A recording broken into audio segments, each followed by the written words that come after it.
ठीक है। तो रशिया को चाहिए थी जमीन, और ब्रिटेन चाहता था कि यार हमारी इतनी मेन कॉलोनी है यहाँ पे भारत के रूप में, ये किसी भी तरह रशिया के हाथ में नहीं आनी चाहिए। तो इसे कहा गया ग्रेट गेम, इसे कहा गया ग्रेट गेम। जब ग्रेट गेम शुरू हुआ तो चाइना में चिंग डायनेस्टी थी, इसे चिंग कहते हैं। इसके पहले मिंग डायनेस्टी थी, मिंग, पहले मिंग डायनेस्टी रही है, फिर चिंग डायनेस्टी रही है, उसके बाद चाइना आजादी हो गया है। आजाद क्या हो गया, मतलब वो इंडिपेंडेंट देश हुआ है। तो इस मैप से आप देख के समझ सकते हैं कि रशिया को यहाँ आना है, वो चाहे अफगानिस्तान के थ्रू आए, चाहे ईरान के थ्रू आए। ईरान में तो वहाँ की जो सरकार है या वहाँ पे जो भी रोल कर रहा है वो रशिया के साथ उसके दोस्ताना संबंध है, लेकिन ये कमजोर भी नहीं है। ऐसा नहीं कि रशिया इसको जब भी चाहे हरा दे।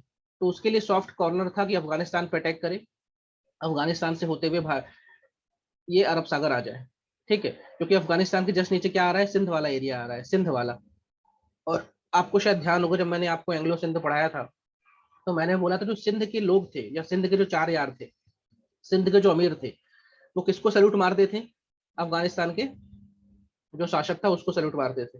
यानी अफगानिस्तान पर अगर कंट्रोल हो गया तो सिंध वाला तो बाय डिफॉल्ट मेरे कंट्रोल में रहेगा और मैं सीधे यहाँ से अरब सागर पहुंच जाऊंगी। ये रशिया की सोच थी। तो यही था ग्रेट गेम। ग्रेट गेम की शुरुआत 1807 की तिलसित की संधि से होती है और फर्स्ट वर्ल्ड वॉर के शुरू होने तक ये ग्रेट गेम चलता रहता है।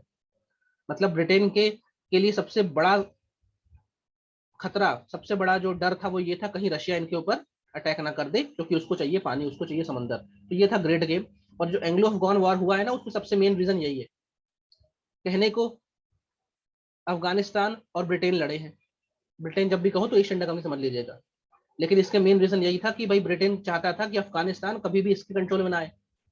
तो ब्रिटेन ये चाहता है कि अगर रशिया इसको कब्जा करे, इससे अच्छा मेरा ही कोई दोस्त यार या मेरे ही लोग अफगानिस्तान में रूल करें। ये ब्रिटेन चाहता था। और रशिया ये चाहता था कि भैया ब्रिटेन इस पे कब्जा करे, इससे अच्छा है कि मेरा ही कोई दोस्त यार यहाँ पे रूल करे, क्योंकि इसी के थ्रू मैं अरब मतलब जो अरब महासागर है उसमें जा सकता हूँ।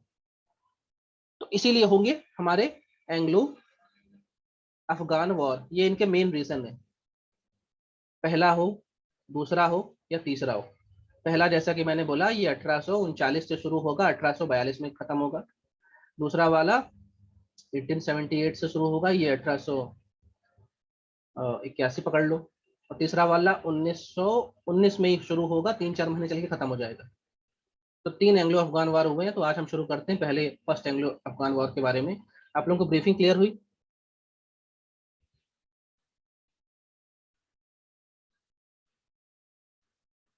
Yes sir.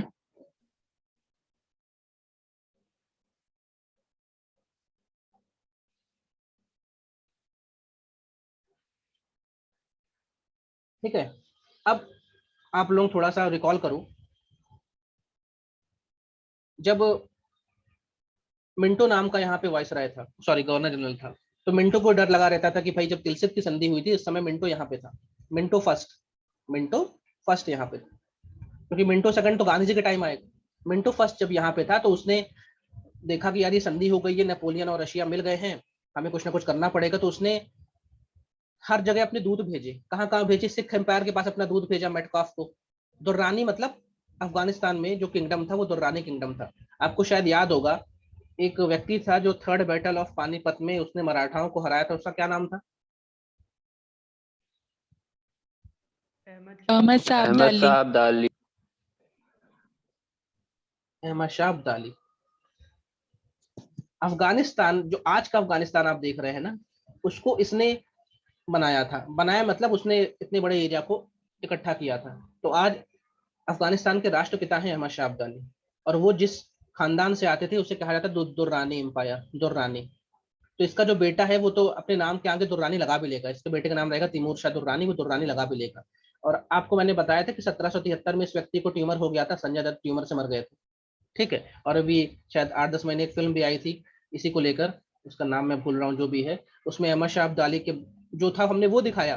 तो अफगानिस्तान की सरकार ने बकायदा भारत सरकार से रिक्वेस्ट की कि आप हमारे राष्ट्रपिता को या फादर ऑफ द नेशन को गलत क्यों दिखा रहे हैं। तो हमने बोला भाई जो इतिहास में लिखा है वो दिखा रहे हैं। तो उसने बोला नहीं नहीं, अगर आप ये फिल्म रिलीज कराएंगे और अहमद शाह अब्दाली के लिए भारत के लोगों के मन में गलत भावना जाएगी, वो ये सोचेंगे कि अहमद शाह अब्दाली बेकार आदमी था, तो हमारे और आपके रिश्ते खराब हो सकते हैं।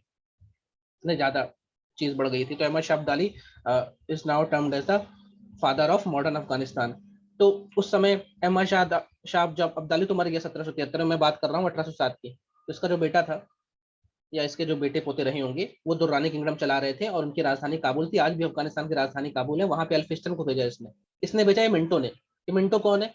उस समय का भारत का गवर्नर जनरल।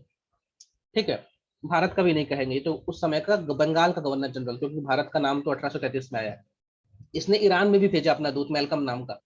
ईरान मतलब उस समय का पर्शिया, क्योंकि उधर इसको ये भी था कहीं जो रशिया है वो ईरान को ना कब्जे में कर ले। और इसने सिंध में भेजा इसको, निकोलस स्मिथ को। आपको इनके नाम याद नहीं रखना किसको कहाँ भेजा है, लेकिन आप ये देखो कि इसके मन में कितना डर था कि ये सबको दूध भेज रहा है। और सबको दूध में क्या कह रहा होगा, अपनी चिट्ठी में क्या कह रहा होगा कि भाई कुछ भी कहो करना, रशिया से दोस्ती मत करना। ये रशिया वाला आप लोगों को लालच देंगे, आप लोगों को अपने साथ करने की कोशिश करेंगे, इनके साथ मत आना, कुछ भी हो हमारे साथ रहना, हम सब मिलकर रशिया को हराएंगे। ऐसा इसने भेजा।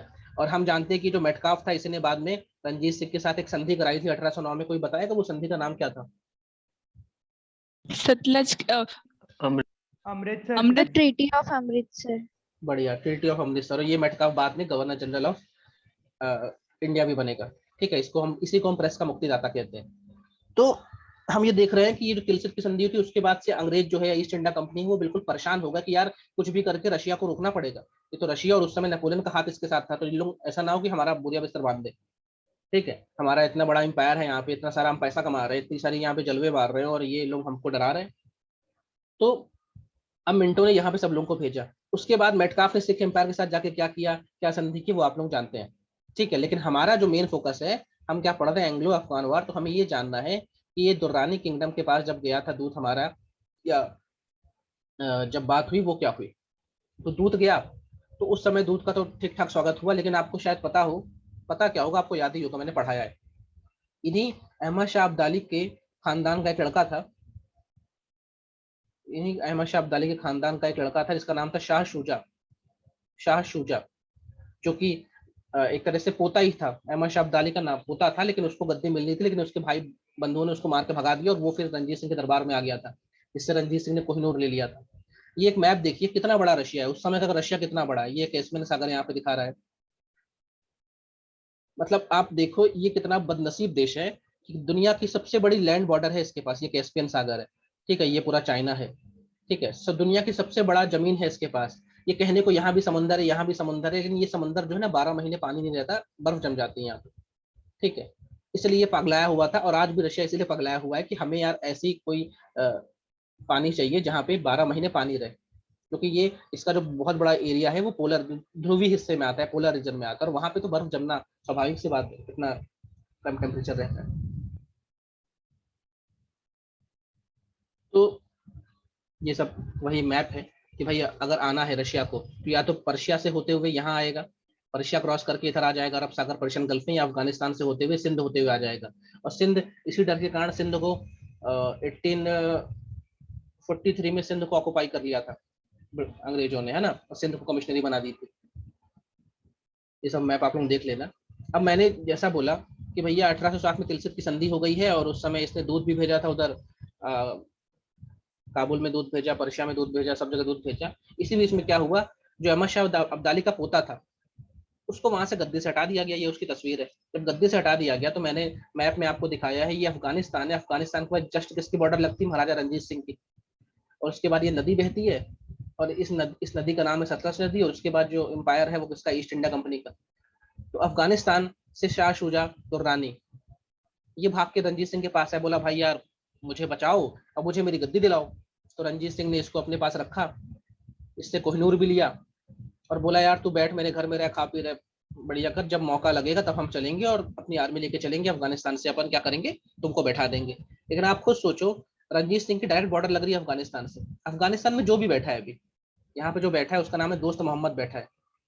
देखो इस पूरी स्टोरी में नाम बहुत सारे आएंगे, आपको हो सकता है नाम भूल जाए, कोई बात नहीं, मैं कभी एमसीक्यू नाम वाले बनाऊंगा ही नहीं। आप इसका मर्म बस समझो, क्योंकि अफगानिस्तान के जो युद्ध है 3 हुए, इसमें बहुत सारे लोग आएंगे जाएंगे।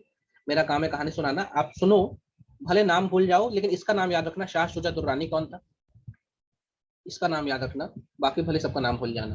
तो ये भाग के यार रंजीत सिंह के पास, बोला यार मुझको वापस मेरी गद्दी में बिठाओ, मैं तो उसका पोता हूँ यार, और मैं तो असली वारिस हूँ। रंजीत सिंह ने बोला यार तू एक काम कर, एग्जाइल मतलब होता है भाग के आना, पंजाब आ गया ये। और रणजीत सिंह ने बोला भाई तू यहीं रह, खाना पीना खा, अच्छा महल वहल दे दिया, तू रह, जब मौका लगेगा तब हम तुझको तेरे साथ चलेंगे। तो बेचारा रहा है 4-5 साल यहाँ पे रहा है रणजीत सिंह के पास, और रणजीत सिंह ने इससे कोहिनूर भी ले लिया। बाद में ये कोहिनूर जो है वो सेकंड एंग्लो सिख वॉर के बाद ईस्ट इंडिया कंपनी के पास चला जाएगा। दिलीप सिंह जो रणजीत सिंह का बेटा है, वो दे देगा ईस्ट इंडिया कंपनी को, फिर कोहिनूर रानी के ताज में चला जाएगा। आज रानी के ताज में है। तो ये रहा 5-6 साल, लेकिन इसको लगा यार रणजीत सिंह तो यार बातें बना रहा है, कुछ कर ही नहीं रहा है, कोहिनूर भी ले लिया, तो ये भाग गया कहाँ, किसके पास, ईस्ट इंडिया कंपनी के पास। कौन भाग गया, शाह सूजा, कि भैया ईस्ट इंडिया को तुम ही कुछ करो यार, ये रणजीत सिंह तो खिला पिला रहा है, बैठाया अच्छे से, लेकिन मैं जो बोल रहा हूँ वो करता ही नहीं है, ये चलता ही नहीं अफगानिस्तान। क्योंकि रणजीत सिंह कैसे अटैक कर दे अफगानिस्तान से, उसकी बॉर्डर है सीधे, एक आदमी कहने को कैसे अटैक कर दे। भाई रणजीत सिंह है तो एक राजा ही ना, वो तो अपना अच्छा बुरा सब देखेगा ही। और अफगानिस्तान से जब उसको भी कोई दिक्कत ही नहीं है, तो वो एक आदमी कहने पे अपनी आर्मी क्यों लगाते हैं यहाँ पे। कोहिनूर निकला कहाँ से, करो गूगल, कहाँ से निकला कोहिनूर, ठीक है, कहाँ से निकला है। तो अब ये भाग गया कहाँ, शाह सुजा, ईस्ट इंडिया कंपनी के पास, और बोला यार रणजीत सिंह से तो मुझे लगता ही नहीं है, वो आदमी बड़ा शाना है और वो तो करेगा ही नहीं कुछ। एक काम करो साहब, आप मेरा सहयोग करो। किसका मेरा सहयोग करो, ईस्ट इंडिया कंपनी के पास गया शाह शुजा, और बोला कि यार तुम मुझे करो। अब ईस्ट इंडिया कंपनी भी बड़ी होशियार।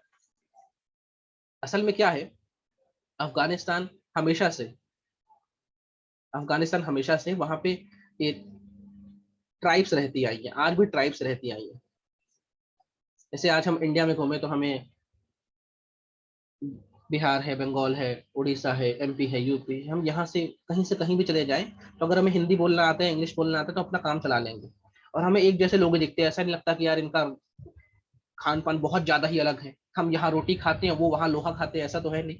पूरे देश में एक जैसी चीजें हमें देखने को मिलती है, और सब कुछ ऐसा लगता है कि हम अपने देश में, हमें फीलिंग आता है, हम चले भले कश्मीर चले जाएं या कन्याकुमारी चले, हमें ऐसा लगता है कि हाँ अपने देश में।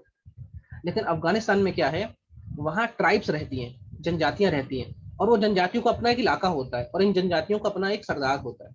जैसे मान लीजिए एक ट्राइब है हजारा नाम की, अब इसने मान लो 100 किलोमीटर का एरिया का इसके अंडर में है, तो इस एरिया में हजारा ही लोग रहते हैं, और इनके ही सरदार है, इनका ही रूल चलता है, इनका ही कानून चलता है, ठीक है।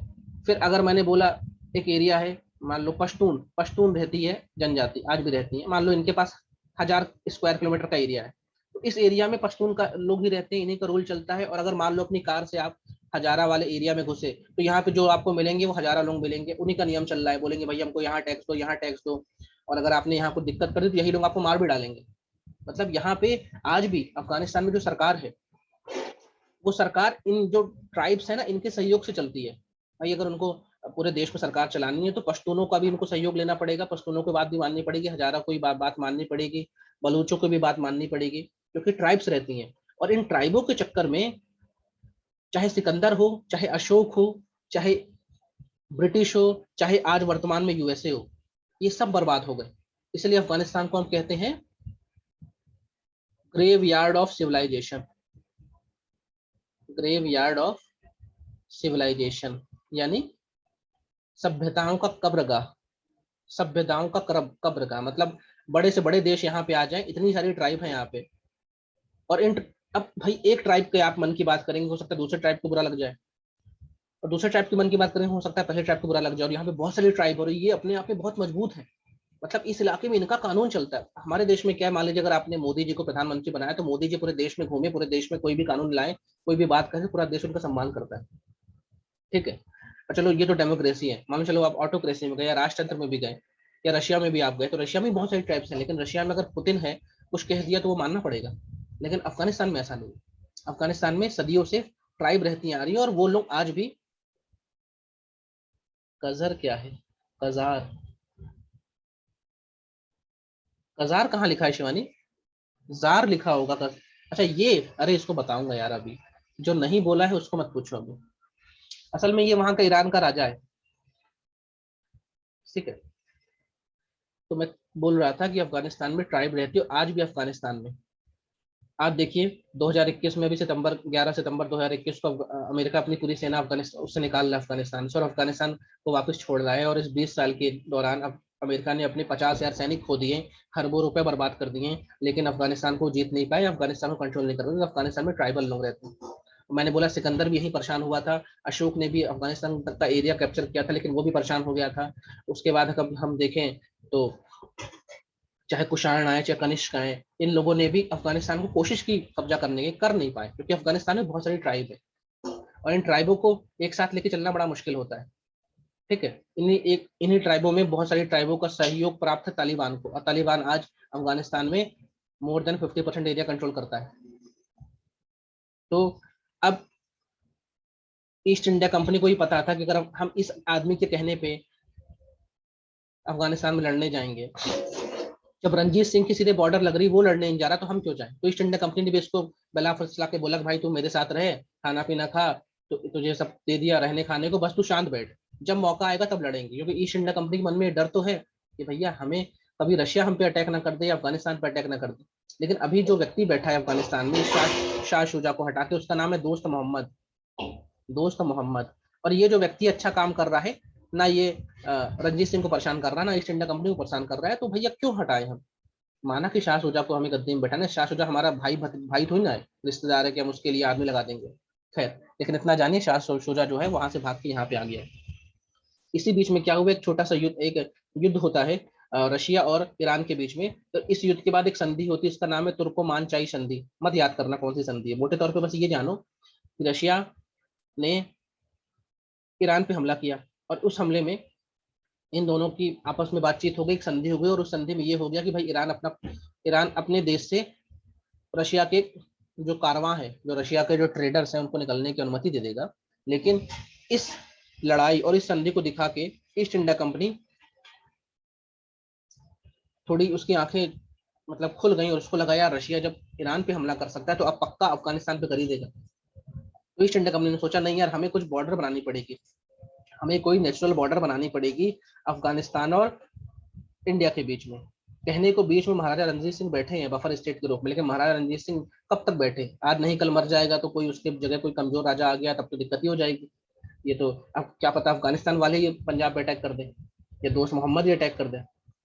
ठीक है, तो इनको लग रहा था कि यार हमें कोई नेचुरल बॉर्डर बनानी पड़ेगी। नेचुरल बॉर्डर मतलब हमें ऐसा कोई पहाड़ देखना पड़ेगा, ऐसी कोई नदी देखनी पड़ेगी जिसमें हम बोलते इस पार भाई अफगानिस्तान तेरा, इस पार मेरा, जिस तरह हमने ट्रीटी ऑफ अमृतसर में एक नदी को नेशनल बॉर्डर बनाया था in between Maharaja Ranjit Singh and east India company, कि भाई सतलज के इधर साइड वेस्ट साइड तेरा, सतलज के ईस्ट साइड मेरा। तो ये नेशनल बॉर्डर की तलाश में लग गए। ठीक है, अब अब देख रहे हो ये सब माहौल बन रहा है। अभी हम फर्स्ट एंग्लो जो अफगान वॉर है उसकी ओर चल रहे हैं। अभी की जो मैंने ब्रीफिंग की है क्लियर है सभी को।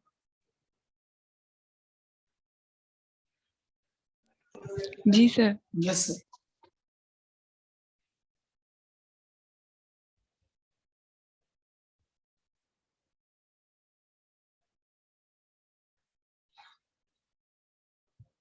अब चलते हैं ऑकलैंड के पास चलते हैं।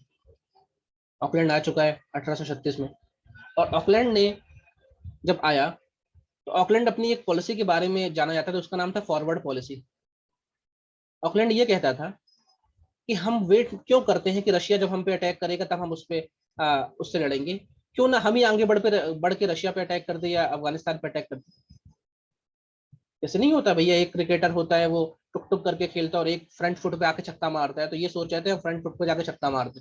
ये एक तस्वीर है, ये ईस्ट इंडिया कंपनी है या ब्रिटेन है, और ये जो भालू है ये कौन है, रशिया है, और ये क्या एरिया है, अफगानिस्तान। तो भालू चाह रहा है कि अफगानिस्तान मुझको मिले, ब्रिटेन चाह रहा है कि अफगानिस्तान मुझको मिले, और एक तस्वीर है ये कि ब्रिटेन चाह रहा है कि जो भालू है रशियन बियर, इसको हम भारत से दूर रखें।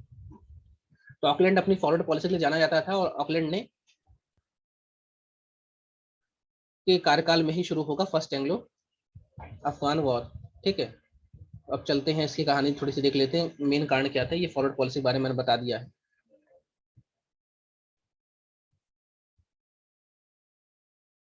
अब क्या हुआ, जो दोस्त मोहम्मद खान था, दोस्त मोहम्मद खान जो कि शाह शुजा को हटा के अफगानिस्तान में बैठा हुआ था, इसने बोला किससे, ईस्ट इंडिया कंपनी से, यार मुझको पेशावर दे दो, मुझको पेशावर चाहिए, पेशावर दिखाऊंगा मैप में आपको। उस समय पेशावर महाराजा रंजीत सिंह के अंडर में था। अब ब्रिटेन की इतनी हिम्मत हुई ना कि महाराजा रंजीत सिंह से बोलते भाई पेशावर दे दो अफगानिस्तान को।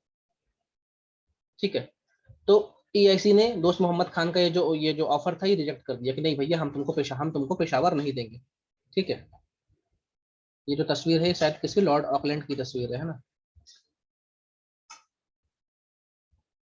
तो पेशावर मांग रहा था और इन्होंने बोला कि भैया हम आपको क्या नहीं देंगे, पेशावर नहीं देंगे। लेकिन अब ब्रिटेन को और महाराजा रंजीत सिंह और शाह शुजा तीनों को समझ में आ गया कि ये जो दोस्त मोहम्मद है ना बहुत तेज चल रहा है, इसको हटाना पड़ेगा। क्योंकि दोस्त मोहम्मद खान के बारे में ये समझ में आ रहा था कि ये रशिया के साथ साठगांठ कर रहा है, उनसे बातचीत कर रहा है, हो सकता है रशिया के साथ मिलकर हम पे अटैक कर दे।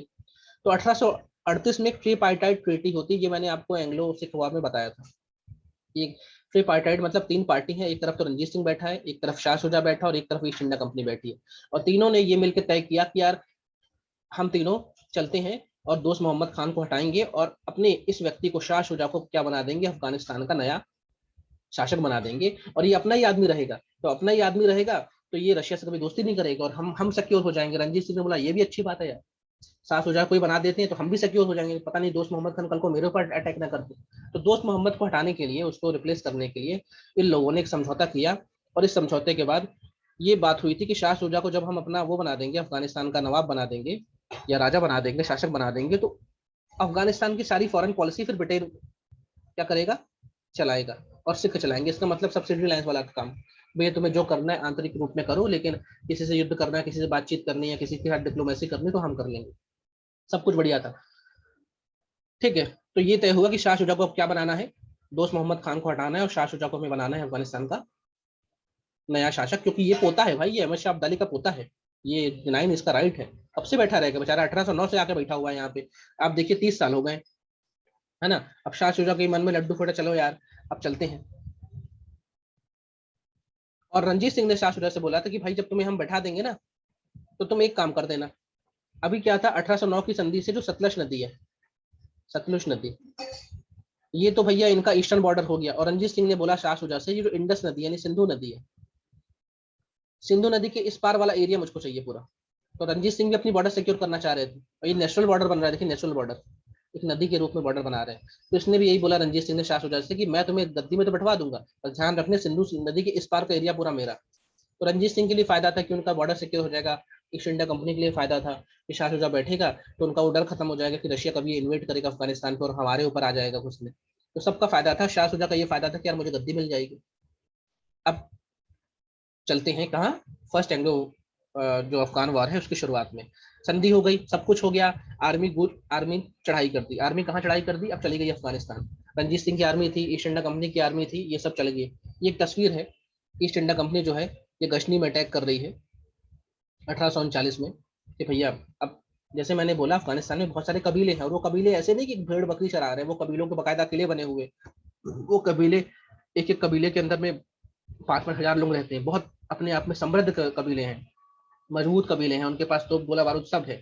और इन्हीं के सपोर्ट से वहां पे सरकार चलती थी तब और आज भी ये कबीले अफगानिस्तान के बहुत ज्यादा मजबूत है। ठीक है, ये मैप है, इस मैप को अपन नहीं देखेंगे कोई, ठीक है। तो अब क्या हुआ, ट्रिपार्टाइट समझौता हो ही गया था, अब चलना है भैया अफगानिस्तान जीतने, दोस्त मोहम्मद खान को हटाने। तो शुरू क्या हुआ, शुरू में ये लोग पहुंचे कहाँ, काबुल पहुंचे। इन लोग चले कहाँ, काबुल को जीतने, क्योंकि काबुल क्या थी, राजधानी थी। बीच बीच में अब बताइए, मान लीजिए थोड़ा सा आप ध्यान दीजिएगा, ये महाराजा रंजीत सिंह का एरिया है, यहाँ से आर्मी चल रही तो यहाँ पे ए ट्राइब मिलेगी, फिर बी ट्राइब मिलेगी, फिर सी ट्राइब मिलेगी, फिर डी ट्राइब मिलेगी। तो अंग्रेज क्या कर रहे थे, अंग्रेज करप्शन करने में तो बड़े माहिर थे।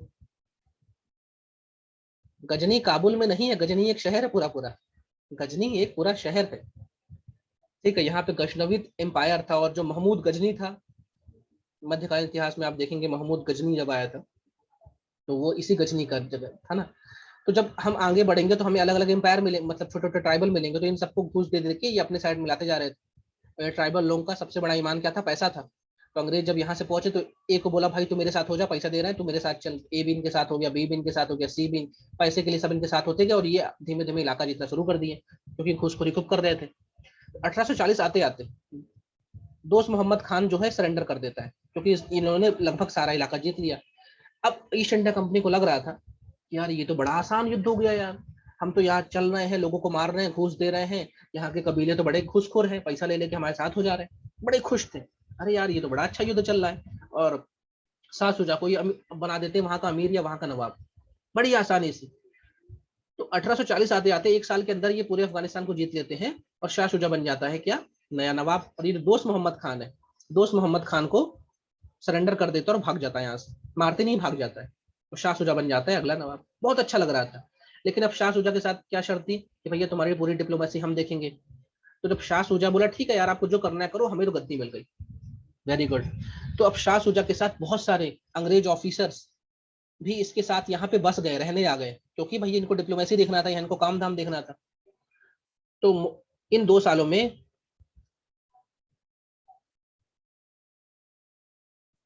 में लगभग 5,000 सोल्जर्स, या सोल्जर्स कहूँ या 5,000 लोग कह लीजिए, विद देयर फैमिलीज, अपनी फैमिली के साथ यहाँ पे रहने आ गए, क्योंकि भाई अब यहीं रहना है, यहीं पे फॉरेन पॉलिसी देखना है, शाह शुजा को समय समय समझाना है। तो बहुत सारे लोग यहाँ पे आ गए, अंग्रेजों ने अपने पूरे यहाँ पे बेस बना लिए, ऑफिस बना लिए, बड़े बड़े किले बनाने शुरू कर दिए, और सब कुछ अच्छा चल रहा था। लेकिन ये जो आपने इसको भगाया था दोस्त मोहम्मद खान को ना, ये तो था एक कबीले का ही आदमी, ये ऐसा तो था नहीं किसी राज परिवार से था। जब ये यहाँ से भाग के गया तो ये जाके बाकी लोगों को इकट्ठा करता है। भाई अफगानिस्तान में ट्राइबल लोग थे, शुरू में तो आपने ट्राइबल्स को क्या दे दिया, मतलब घूस दे के अपने अंडर में कर लिया, लेकिन बाद में उनको और पैसा चाहिए था, तो बाद में अंग्रेज इनको पैसा नहीं दे रहे थे, तो फिर ट्राइबल्स का दिमाग खराब हो यार ये कौन आदमी आ गया पैसा नहीं दे रहा। क्योंकि जो कबीले हैं, आज भी कबीले ऐसे ही हैं, जो पैसा देगा उसके पैसा लेके वो आतंकवाद फैलाते हैं और अटैक करते दुनिया पे। जो तालिबान है या बाकी जो लोग हैं, मुजाहिदीन लोग जो हैं, वो सब लोग अल्टीमेटली ट्राइबल्स लोग ही है। तो दोस्त मोहम्मद खान वापस गया और इसने बाकी ट्राइबल्स लोगों को इकट्ठा किया और अपनी फिर से नई आर्मी बनाई। तो ऐसा तो नहीं कि ट्राइबल्स लोग इसके कहने पे इकट्ठे हो जाएंगे, कुछ ना कुछ गलती ये भी कर रहा होगा शाह शुजा। तो शाह शुजा बड़ा ही बेवकूफ राजा था, बड़ा ही इनकम्पिटेंट राजा था, ये कुछ काम धाम नहीं कर रहा था। अफगानिस्तान के लोग देख रहे थे कि शाह शुजा तो नाम का राजा बना बैठा है, सारा काम तो ईस्ट इंडिया कंपनी कर रही है। दूसरा, शाह शुजा जो है बड़ा कट्टर आदमी था, बड़ा ही जिसे कहते हैं निर्दयी आदमी था। इसको मजा आता था लोगों को मारने में। ये जिसे कहते हैं ना ब्रूटल आदमी। जैसे हमने देखा था कि जो मैंने बताया था आपको, वास्को डिगामा बड़ा ब्रूटल आदमी था, वो जहाजों में आग लगवा के देखा करता था किस तरह जहाज डूब रहे हैं, किस तरह लोग जल रहे हैं, वैसे ही आदमी था। अपने ही सेवकों के हाथ पैर कटवा देता था, अपने ही लोगों को मार देता था। किसी ने कोई गलती कर दी सर उड़ा दो, किसी ने कोई गलती कर दी हाथ उड़ा दो, पैर उड़ा दो, ऐसा काम किया करता था शाह शुजा। तो इससे भी वहां की आम जनता परेशान हो गई कि ये किसी काम का तो आदमी है नहीं, सारा काम ईस्ट इंडिया कंपनी कर रही है ना। ईस्ट इंडिया कंपनी हमको पैसा भी नहीं दे रही है, पहले पैसा दे रही थी, ब्राइब दे रही थी। दोस्त मोहम्मद खान ने ये सबको समझाया, सबके सब ट्राइबल्स इसके साथ हो गए। और जब इसके साथ हुए तो दोस्त मोहम्मद खान ने वापस अटैक किया, क्योंकि मैंने बोला ये जो युद्ध चला है 1839 से 1842 तक चला, मतलब 4 साल तक ये युद्ध चला। तो ऐसा नहीं कि 4 साल तक हम लगातार गोलीबारी चल रही, लेकिन ये 4 साल तक ईस्ट इंडिया कंपनी कहाँ थी, अफगानिस्तान में। अब क्या हुआ, जब दोस्त मोहम्मद खान अपनी आर्मी लेके यहाँ पे आता है, तो अंग्रेजों को समझ में आ जाता है कि यार अब ज्यादा दिक्कत हो रही, क्योंकि अब सारे ट्राइबल्स इनके साथ है, सारे ट्राइबल्स इनके साथ थे। और अंग्रेज तो मुश्किल से यहाँ पे 5-6 हजार मतलब थे, और उनके पूरे परिवार, मतलब कुल मिला के 20,000 लोग थे मोटे तौर पे। अब इनको लगा यार यहाँ पे तो बचना मुश्किल है। तो अंग्रेज ने 1841 में दोस्त मोहम्मद से बोला यार भाई छोड़ दो यार हमें, हम वापस चले जाते हैं, हम कुछ नहीं करेंगे, हम वापस चले जाते हैं। तो दोस्त मोहम्मद ने बोला ठीक है तुम जाओ वापस, दोबारा दिखना मत। और दोस्त मोहम्मद ने इसको जो था आपका शाह शुजा उसको मार दिया और खुद गद्दी में बैठ गया और बोला ठीक है निकल जाओ। लेकिन आप कहाँ बैठे हैं, मान लीजिए आप बैठे हैं यहाँ काबुल में, काबुल से आप जाएंगे तो फिर आपको कंधार मिलेगा, फिर निकलेंगे तो आपको गजनी मिलेगा, फिर कहीं जाके आपको पेशावर मिलेगा। आप बिल्कुल बीच में बैठे हैं। जब आप यहाँ से यहाँ जा रहे हैं तो रास्ते में वही कबीले आपको मिलेंगे ना जिनको आपने घूस देके एक समय अपने अंडर किया था, और वो कबीले अब आपसे बहुत गुस्से में हैं। तो जब इनकी आर्मी लौट रही थी, इसे कहते हैं रिट्रीट करना, जब वापस लौट रही थी आर्मी ना बच्चों के साथ, तो सबको मार दिया गया। ये एक तस्वीर है, ये एक डॉक्टर था, ये डॉक्टर सिर्फ बचा था और पेशावर पहुंचा था। अब आप सोचिए, मैं बोल रहा हूँ 20,000 से अधिक लोग वापस लौट रहे थे, 20,000 से अधिक लोग, और बच के सिर्फ एक आदमी आए। खुद सोच के देखो, 20,000 से अधिक लोग लौट रहे थे और सब मार दिए गए, सिर्फ एक आदमी लौट के आया था वापस। और जब ये लौट के आया, इसने अपनी कहानी बताई कि ऐसा ऐसा हुआ, तो लोगों को यकीन नहीं हुआ, क्या बेवकूफ वाली बात कर रहे हो यार, हम ईस्ट इंडिया कंपनी है, ऐसे कैसे हो सकता है। फिर ईस्ट इंडिया कंपनी ने पता लगाया तो मालूम चला हाँ यार ये तो यार सबको साफ कर डाली, ये कैसे बच गया। तब सोपड़ा, ये जो ट्राइबल लोग थे ना यहाँ पे, इन लोगों ने सबको मार डाला, सब गुस्सा गुस्सा खाए बैठे थे, एक बच्चे बूढ़े, इनके जानवर, इनके लोगों, सबको मार डाला। आज तक के ईस्ट इंडिया कंपनी या ब्रिटेन के इतिहास में इतनी बुरी बुरी हार इनकी कभी नहीं हुई। हमने देखा है आर्मी लड़ती हैं हारती हैं, लेकिन आप एक लाइन से सबको मार दो, ऐसा होता है अफगानिस्तान में। इसलिए अफगानिस्तान को कहा जाता है सभ्यताओं की कब्र का। यहाँ चाहे सिकंदर घुसे घुसे, चाहे अशोक घुसे, चाहे अभी यूएसए में मैंने बोला 50,000 से अधिक सैनिक खो दिए इसने 20 साल में, खरबों रुपए खो दिए, और अल्टीमेटली अब जो बिडेन क्या बोल रहे हैं, चलो भाई वापस चलते, ना हो पाएगा हमसे। एक आदमी सिर्फ बचा था, ये डॉक्टर, आप ये तस्वीर वही बता रही है, ऐसे मरियल हालत में ये पहुंचा था, और इसने बताया कि हम लोग तो हजारों की संख्या में लौट रहे थे, सब कुछ चुन चुन के मार दिया यहाँ के ट्राइबल लोगों ने, कबीले लोगों ने। आप सोचिए ये खबर जब लंदन पहुंची होगी तब क्या हुआ होगा। ये 1841 की बात मैं बता रहा हूँ, अभी भी चल रहा है। जब ये लंदन पहुंची तब हिल गया, पहले तो पूरा मतलब पूरी दुनिया हिल गई कि ऐसा भी होता है अफगानिस्तान में क्या, सुपड़ा ही साफ कर देते हैं, लेकिन ऐसा हुआ था। यहाँ तक की ब्रीफिंग क्लियर हो रही है आप लोग? यस जी सर। सर।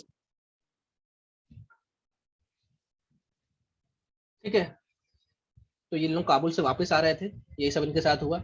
अब जब ये सब हुआ 1841 में, तो सब सुपड़ा साफ हो गया।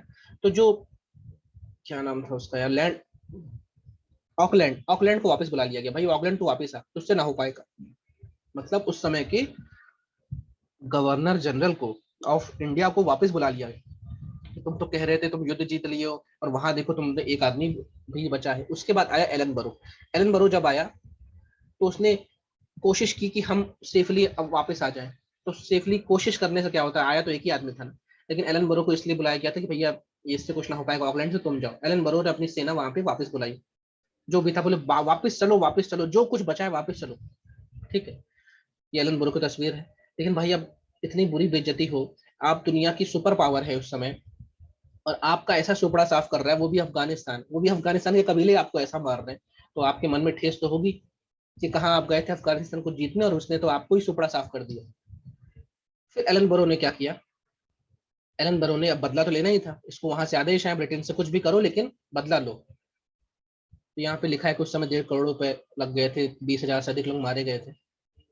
तो एलन बरो ने क्या किया, वापस अपनी आर्मी भेजी, और जब आर्मी भेजी तो आर्मी इस बार वापस थी, और इस बार की जो आर्मी थी एक तरह से बदला लेने के लिए गई थी। दोस्त मोहम्मद मतलब अंडर इंटर करती गई और सबको मारती पीटती गई, काबुल तक गई। दोस्त मोहम्मद खान से बोला कि एक काम करो, तुम लिखित में दो कि अब तुम हमारे कहने पे चलोगे और हमारी बात मानोगे। दोस्त मोहम्मद खान ने बोला ठीक है साहब, हम आपकी बात मानेंगे, और बस आर्मी वापस चली गई।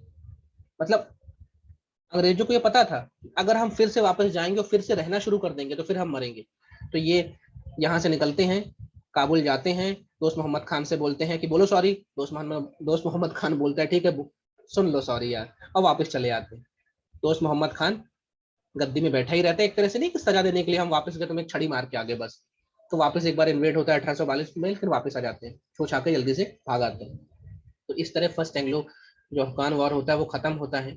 और इसमें आप देखिए कौन जीता कौन हरा, आपको समझ में आ गया। अंग्रेजों ने पैसे खोए, अपने 20,000 लोगों को खोए।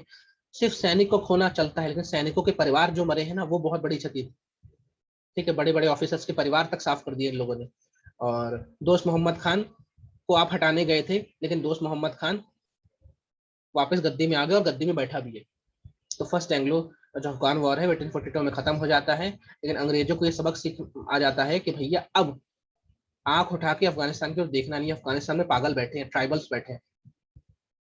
और अगले 40 साल तक ईस्ट इंडिया कंपनी अफगानिस्तान की ओर देखेगी नहीं।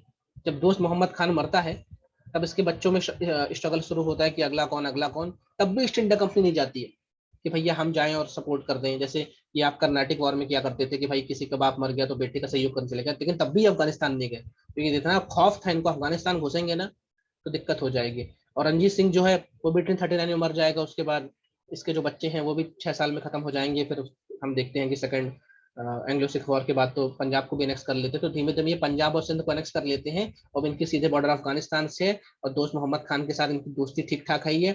जब तक दोस्त मोहम्मद खान है तब तक इनको डर नहीं है अफगानिस्तान से। 1863 तक सब कुछ बढ़िया है, उसके बाद इसका बेटा आएगा तब थोड़ी दिक्कतें शुरू होगी, वो अपन देखेंगे नेक्स्ट क्लास में। ये एक व्यक्ति है जॉन लॉरेंस, उस समय आया था वॉइस राय ऑफ इंडिया बन के। अब आप लोगों के लिए नाम नया होगा क्योंकि हम लोग यहाँ तक पहुंचे ही नहीं है। ये व्यक्ति ने मास्टरली इनएक्टिविटी की पॉलिसी अपनाई थी। मतलब ये कह रहा था कि हम कुछ ना करके भी मास्टर स्ट्रोक खेलते हैं। जैसे इसने बोला कि हम इनएक्टिविटी कर रहे हैं, मतलब हम सिर्फ देख रहे हैं अफगानिस्तान में, हम कुछ ना करके भी मास्टर स्ट्रोक खेल रहे हैं। जैसे कभी अपनी सरकार नहीं बोलती कि हम कुछ ना करके भी हमारा मास्टर स्ट्रोक है, तो वैसे ये कह रहा था कि भैया हम सब देख रहे हैं अफगानिस्तान में हो क्या रहा है, लेकिन हम कुछ करेंगे नहीं। और इसको समझ में आ ही गया था, समझदार आदमी था, ये घुसेंगे तो फिर मरेंगे और सुपड़ा साफ कर देंगे, क्योंकि अफगानिस्तान में मैंने बोला वहां पे कोई ऐसा नहीं है कि पूरे अफगानिस्तान को जोड़ के रखे, वहां छोटे छोटे ट्राइबल्स है, छोटे छोटे ट्राइबल्स। आप इस ट्राइबल एरिया से गुजर के, मान लो इंदौर में एक ट्राइबल एरिया है, आप इंदौर से भोपाल जा रहे हैं, भोपाल में एक और ट्राइबल एरिया है, तो आप इंदौर से भोपाल घुस रहे हैं, तो ये गारंटी नहीं कि भोपाल से आप सीहोर पहुंच जाएंगे, भोपाल से आप उज्जैन पहुंच जाएंगे। हो सकता है यही ट्राइबल वाले आपको मार दे, ऐसा है अफगानिस्तान। वहाँ हर 50-100 किलोमीटर में नया कबीला आ जाता है, उसकी नई सरकार चलती है, वहाँ उनका नया कानून चलता है। तो भले आप अमेरिका हो, भले आप ब्रिटेन, देखो ब्रिटेन घुसा बर्बाद हुआ, रशिया भी घुसेगा बर्बाद होगा। अभी हम देख रहे हैं यूएसए घुसा बर्बाद हुआ। इतिहास में देखो तो सिकंदर घुसा बर्बाद हुआ। सिकंदर यहीं पे आके अफगानिस्तान पे ही आके तो उसका अभियान थमा था, क्योंकि उस समय जो यहाँ पे व्यास नदी थी, उसी व्यास नदी को उसकी आर्मी क्रॉस नहीं करी थी, और उसके बाद जब वो वापस लौटा था तो यहीं के कबीले लोगों ने उस पर हमला कर दिया था, और बाद में वो घायल हो गया था, अपने देश लौटा था सिकंदर, लेकिन इतने उसको जख्म लग गए थे कि जख्म से ही मर गया वो। ठीक है। फिर चाहे हम देखिए अहमद शाह अब्दाली तो वाला तो एरिया ही है, या उसके उसके पहले देखिए एक तैमूर लंग वाला व्यक्ति आया था, वो भी बर्बाद हुआ था। बहुत सारे, इसीलिए हम इसमें कहते हैं कब्र का, बड़े बड़े एम्पायर यहाँ पे आए हैं और बर्बाद हो गए अफगानिस्तान में। अफगानिस्तान आज से 500 साल जैसे था वैसे आज भी है, वहाँ तब भी ट्राइबल लोगों का रोल था, आज भी ट्राइबल लोगों का रोल है। ठीक है। तो आप लोगों को फर्स्ट एंग्लो अफगान वॉर की पूरी स्टोरी समझ में आई? जी सर। शाह सुजा को गए थे गद्दी में बैठाने, शाह सुजा तो बैठा नहीं, कुछ समय बैठा, और दोस्त मोहम्मद खान को गए थे हटाने, दोस्त मोहम्मद खान कुछ समय के लिए हटा, लेकिन बाद में फिर गद्दी में बैठा, और देखिए कब तक बैठा, 1863 तक बैठा ही। अच्छा लंबा रूल किया है इस दोस्त मोहम्मद खान ने। वीजा नहीं मिलता अफगानिस्तान के लिए, अगर तो मिलेगा, क्यों नहीं मिलेगा, जाइए, सरकार वहां की वीजा देगी। लेकिन आप वहां घूम घाम रहे हैं और किसी ट्राइबल ने आपको मार दिया ना, तो सरकार वहां की कुछ कर नहीं पाएगी। अलाउड है, अपने रिस्क में जाइए अफगानिस्तान, अपने रिस्क में जाइए। तो अफगानिस्तान में आप, अभी ये करंट अफेयर्स की न्यूज है कि भाई सितंबर 11 2021 को अमेरिका और नाटो की फोर्सेस अफगानिस्तान को नमस्ते बोल रहे हैं कि भाई हमसे ना हो पाएगा। 20 साल पहले इसी तारीख में, सितंबर 11 सन 2001 को ओसामा बिन लादेन ने वर्ल्ड ट्रेड सेंटर को उड़ा दिया था, और उसको शरण दिया था उस समय का तालिबान। तालिबान मतलब ट्राइबल लोगों का एक ग्रुप है, एक आतंकवादी संगठन है, लेकिन वहां के ट्राइबल्स लोगों का उसका पूरा सपोर्ट है। तो अमेरिका घुस गया अफगानिस्तान में 2001 में, बोला कि मैं तो खत्म कर दूंगा आतंकवाद को, और 2001 से जो घुसे हैं पापा जी, 2021 हो गया, 20 साल में वो बर्बाद हो गया अमेरिका यहाँ पे। और अभी जब बरसी आ रही है, सितंबर 11 की जब बरसी आ रही, तो ये कह दिए हैं, जो बिडेन ने कह दिया कि अब अफगानिस्तान रहे या ना रहे, हम तो चले यहाँ से, हमारा पैसा भी गया, हमारे लोग भी गए। और ओबामा के टाइम से चलता आ रहा कि अफगानिस्तान से अपनी सेना हटाएंगे, सेना हटाएंगे, सेना हटाएंगे। ठीक है, तो जल्दी से हटा लो, नहीं तो तुम्हारे साथ भी यही होगा, एक ही आदमी बचेगा, बाकी अमेरिकन साफ हो जाएंगे, जैसे ब्रिटेन के साथ हुआ है। और 1979 से 1989 तक रशिया भी घुसा था अफगानिस्तान में 10 साल के लिए, लेकिन 10 साल में रशिया इतना बर्बाद हो गया कि उसके टुकड़े ही हो गए, सारा पैसा यहीं खर्च हो गया उसका। और 2 साल बाद 1991 में रशिया भी टूट गया। तो रशिया जैसा एम्पायर बर्बाद हो गया, ब्रिटेन जैसा एम्पायर अभी बर्बाद हो ही रहा है, हम पढ़ ही रहे हैं उसकी कहानी। और यूएसए जैसा सुपर पावर बर्बाद हो गया, 2021 में उसकी अभी बरसी है, 13वीं होगी तो सब अपन ताली बजा देंगे कि अमेरिका निकल गया। लेकिन आप खुद सोचिए, अफगानिस्तान इतना ज्यादा ट्रबल में है, और उसके बगल में पाकिस्तान है, और पाकिस्तान के बगल में भारत है, तो हमारे लिए सरदर्द बढ़ गया कि वहां से आतंकवादी संगठन लोग हमारे देश में अटैक करते हैं। ठीक है। हाँ, अफगानिस्तान के लिए पॉजिटिव बात है, बहुत अच्छी बात है कि वहाँ पे आपको ड्राई फ्रूट्स की बहुत अच्छी खेती होती है। अफगानिस्तान जो है, वहाँ के लोग बहुत अच्छे हैं। एक आपने कहानी पढ़ी होगी, काबुली वाला, काबुली वाला एक व्यक्ति था, कहानी बचपन में पढ़ी होगी, काबुल से आया करते थे, काबुली चने आप लोग खाते हैं। अफगानिस्तान जो है उसकी लोकेशन इतनी अच्छी है कि हर कोई उसको चाहता है, रशिया भी उसको चाहता है, आज भी रशिया उसको चाहता है। अमेरिका भी अफगानिस्तान को इसलिए चाहता है कि अमेरिका अफगानिस्तान में अगर कंट्रोल कर लेगा तो वो ईरान पे कंट्रोल कर सकता है, ईरान उसका बड़ा दुश्मन है। पाकिस्तान भी अफगानिस्तान चाहता है, क्योंकि अब मैं आगे पढ़ाऊंगा सेकंड एंग्लो अफगान वॉर में, पाकिस्तान और अफगानिस्तान के बीच में एक नेशनल बॉर्डर है, आपको बताएंगे उसका नाम क्या है, उस रेखा का नाम क्या है? हिंदुकुश पर्वत। एक लाइन है जो पहले भारत और अफगानिस्तान के बीच में थी, लेकिन आज पाकिस्तान और अफगानिस्तान के बीच में। कौन सी लाइन है वो? दुरान या मैकमोहन? नहीं, मैकमोहन बेटा चाइना के साथ है, ड्यूरेंट लाइन है। Durand line. तो ड्यूरेंट लाइन जो है ना, वो भी अंग्रेजों के समय बनी थी, 1893 में ही बनी थी। और उस समय अंग्रेजों ने बोला था अफगानिस्तान और हमारे बीच में कोई बॉर्डर होना चाहिए, तो ड्यूरेंट लाइन बनाई थी। और आज वो बॉर्डर ना पाकिस्तान और अफगानिस्तान के लिए सरदर्द है, क्योंकि पाकिस्तान नहीं मानता उस बॉर्डर को, अफगानिस्तान भी उस बॉर्डर को नहीं मानता। तो वहाँ बच्चे क्रिकेट खेलते हैं, एग्जाम्पल के तौर पर बता रहा हूँ, बॉल चली जाती है पाकिस्तान, लेके चले जाते हैं पाकिस्तान और बॉल फेंक देते हैं। मतलब वहाँ पे ट्राइबल लोग हैं, आधे पश्तून अफगानिस्तान में, आधे पश्तून पाकिस्तान में, आधे बलूच अफगानिस्तान में, आधे बलूच पाकिस्तान में, तो वहाँ की बॉर्डर कोई मानता ही नहीं है। तो अफगानिस्तान जिस तरह पाकिस्तान ने हमको एलओसी में परेशान करके रखा है कश्मीर में ना, तो भगवान उसको बदला, उसको सिला दे रहा है, वो अफगानिस्तान वाली बॉर्डर में बड़ा परेशान है। ठीक है, तो ये कभी जब करंट अफेयर्स में अपन घुसेंगे तब हम देखेंगे क्या क्या दिक्कत है। लेकिन ड्यूरेंट लाइन जो है ये उस समय की ब्रिटेन यानी ईस्ट इंडिया कंपनी ने बनाया था।